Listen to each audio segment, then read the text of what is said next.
你想象一下，1月2日凌晨2点，委内瑞拉的首都加拉加斯，整座城市一片死寂。突然间，啪！所有电力瞬间消失，全城陷入一片漆黑。当大家还搞不清楚状况的时候，天空中已经悄悄出现了150架美军战机。这可不是什么电影情节，这是代号“绝对决心”的真实军事行动。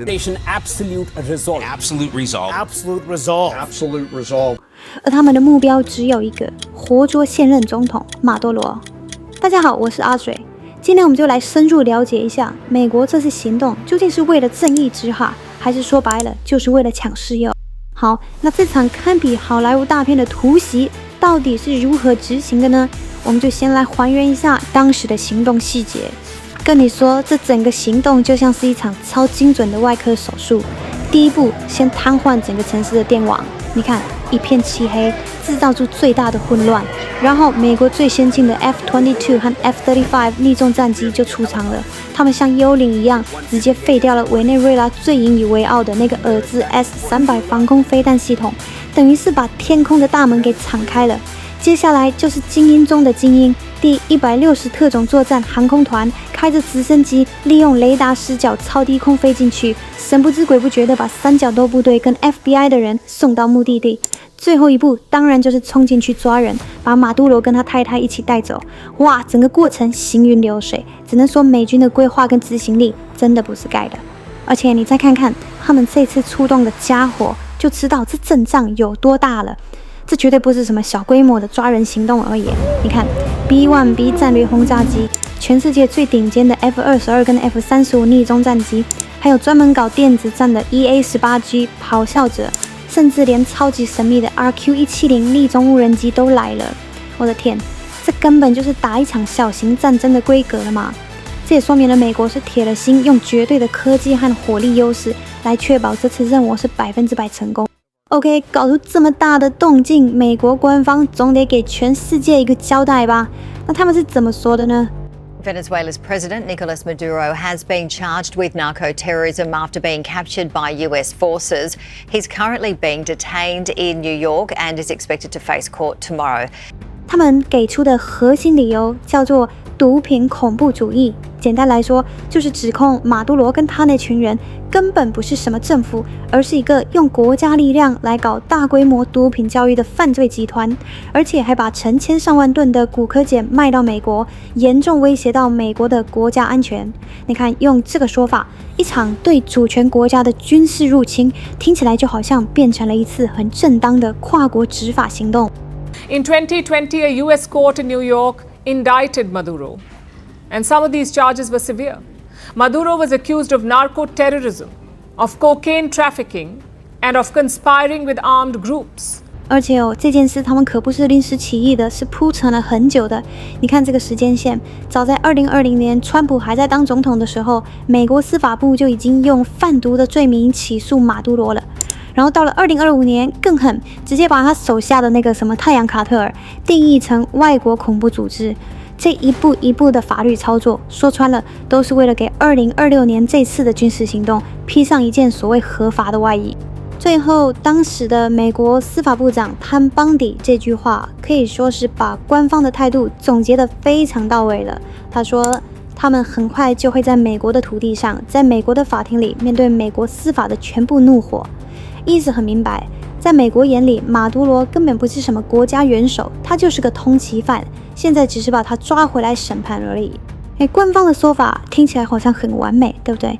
但是缉毒真的是唯一的动机吗？ President saying on social media moments ago, I am pleased to announce that the interim authorities in Venezuela will be turning over between 30 and 50 million barrels of high-quality sanctioned oil to the United States of America.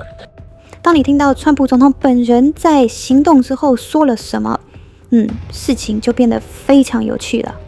你看，就在所有官方人员都还在强调我们是为了缉毒、为了正义的时候，川普本人却非常直白地说，我们是做石油生意的，我们会卖石油。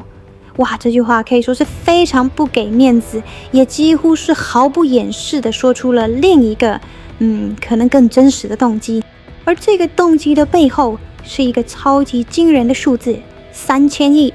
注意哦，这不是3000亿美金，是3000亿桶。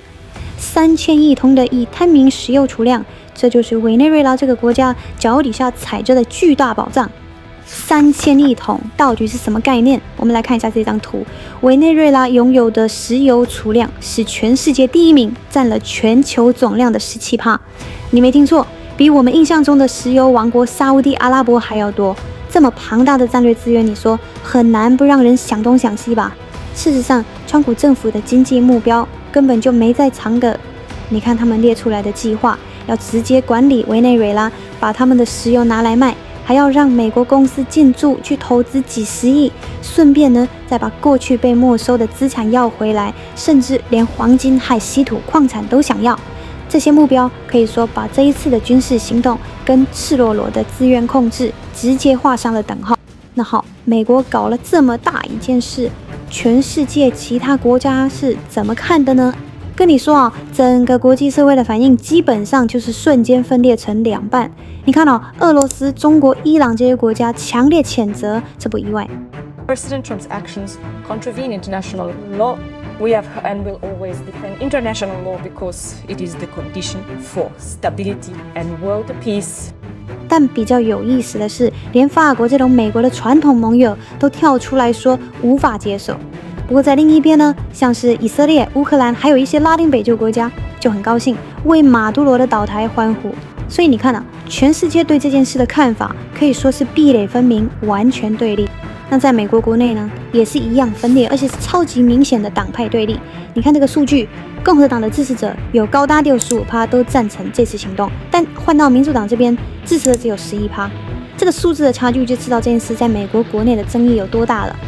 就连美国非常主流的媒体《纽约时报》，他们的编辑委员会都直接发了一篇社论，用词非常重。他们说这是一次危险而且非法的现代帝国主义行径，说它完全没有国际合法性、法律授权，也没有国内的支持。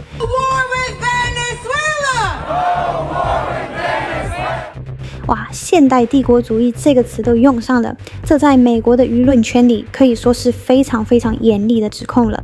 所以说，这次行动的意义可能远远不只是针对委内瑞拉这么简单，它其实是在向全世界传达一个讯息。那这个讯息或者说这个先例对未来又代表了什么呢？你看，在突袭之后没几天，川普就暗示说他这才刚开始而已。这就带出了一个让很多国家都瑟瑟发抖的关键问题：川普的下一个目标会是谁？他点名的国家还真不少。他批评哥伦比亚的古柯碱产量，还警告人家的领导人在位置上待不久了。他跟墨西哥说，你们要再努力一点，才能赢得美国的好感。他还说，古巴是个失败国家，可能很快就要垮台了。甚至他又重提了那个想买下格陵兰的想法。这一切都好像在告诉大家，一种更强硬、更具侵略性的把美国优先当作唯一标准的新外交政策可能正在成型。这就给我们留下了一个最终也是最值得思考的问题：这次逮捕马杜罗到底只是一次性的针对跨国罪犯的执法行动，还是说他打开了潘多拉的盒子，创下一个超级危险的先例？因为这等于是说，以后一个强国可以单凭自己国内的法律就随便对另一个主权国家的领导人动武。如果真的是这样，那是不是代表整个国际关系的游戏规则都要被彻底改写了呢？你怎么看呢？欢迎在下面留言分享你的看法。如果你对今天的内容觉得有兴趣，请帮我按个赞，这对我来说是极大的鼓励。更重要的是，记得订阅我的频道，我会持续为大家提供更多更好的影片。